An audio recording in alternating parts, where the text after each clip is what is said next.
Olá pessoal, tudo bem? Eu sou o Wilson Rodrigues, aqui do Jefa Sorocaba. Estamos aqui para mais um programa Estudando Marcel Benedetti. Muito obrigado a vocês que têm nos acompanhado, prestigiado os nossos programas. Hoje estamos encerrando o mês de julho, julho de 2026, para aqueles que estão acompanhando o nosso programa agora no momento em que ele está indo ao ar. Hoje nós vamos ler duas questões do livro Os Animais Conforme o Espiritismo, da Mundo Maior Editora, e quase acabando o capítulo Os Três Reinos, desse livro do Marcel.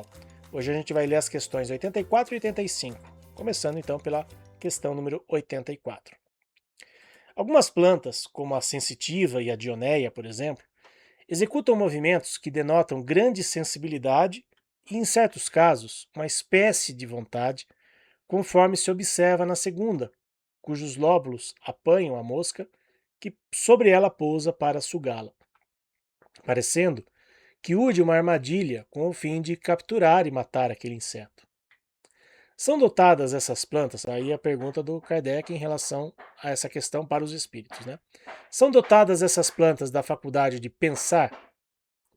Têm vontade e formam uma classe intermediária entre a natureza vegetal e a natureza animal?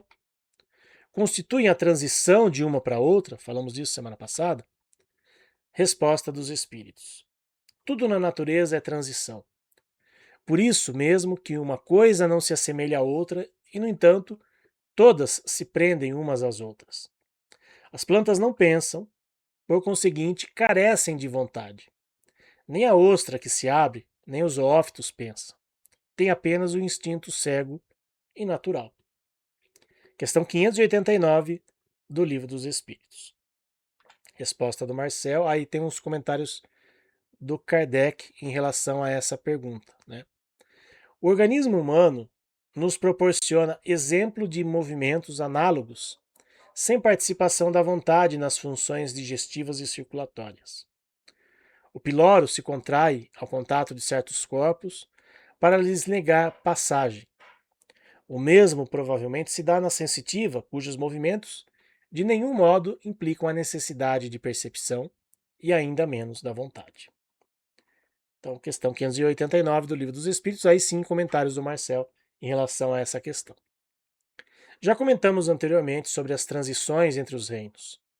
Por falta de uma classificação científica mais elaborada, naquela época classificaram certos seres pertencentes ao reino animal como se fossem seres intermediários entre o reino vegetal e o reino animal, por causa da aparência. O termo zoófito significa animal-planta.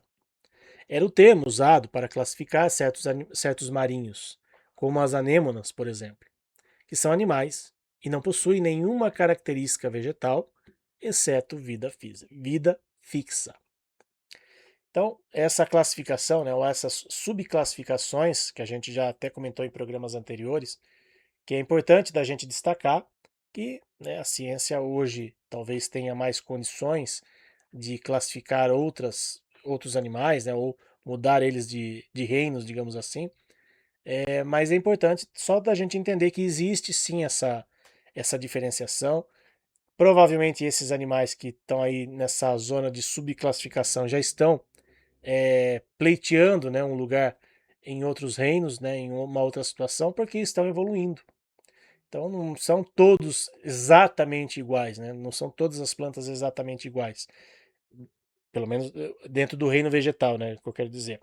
Né? Uma planta carnívora, por exemplo, ela já tem mais possibilidades do que, sei lá, uma samambaia, por exemplo. Ela já está num nível acima de uma samambaia.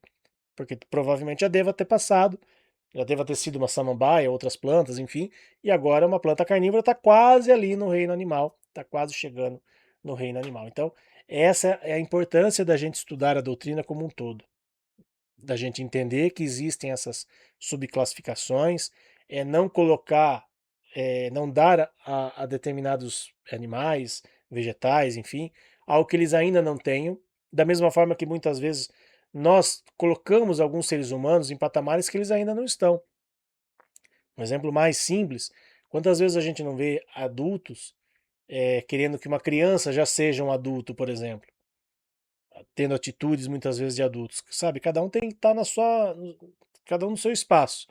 Uma criança tem que ter atitudes de crianças, um animal tem que ter ali as suas características animais, tem que conviver com outros da sua espécie quando possível, para que eles possam se desenvolver na sua plenitude, como nós humanos estamos nos desenvolvendo na nossa plenitude. Então, é isso que é importante, por isso que é importante a gente estudar a doutrina dessa forma mais ampla, que é isso que a gente está se propondo a fazer aqui no programa Estudando Marcel Benedetti. Vamos ler então mais uma questão, que ela é bem curtinha, inclusive, e até complementa essa que a gente já leu. Não haverá nas plantas, como nos animais, um instinto de conservação que as induza a procurar o que lhes possa ser útil e a evitar o que lhes possa ser nocivo? Resposta dos Espíritos. Há, se quiserdes, uma espécie de instinto, dependendo isso da extensão que se dê ao significado dessa palavra. É, porém, um instinto puramente mecânico. Quando nas operações químicas observais que dois corpos se reúnem, é que um ao outro convém. Quer dizer, é que há entre eles afinidade. Ora, a isto não dais o nome de instinto. Questão 590 do Livro dos Espíritos, e o Marcel foi bem sucinto aí nessa sua explanação, nesse seu comentário. Essa explicação confirma nosso comentário anterior sobre os instintos das plantas. Então, por isso que eu deixei essas duas questões próximas, né? Porque elas meio que se complementam aí em relação àquilo que a gente já viu. Então esse foi mais um programa Estudando Marcel Benedetti. Muito obrigado a vocês que estiveram conosco em mais este programa. Semana que vem estaremos encerrando esse capítulo Os Três Reinos do livro do Marcel Benedetti, tá bom? Grande abraço, pessoal. Fiquem com Deus. Tchau.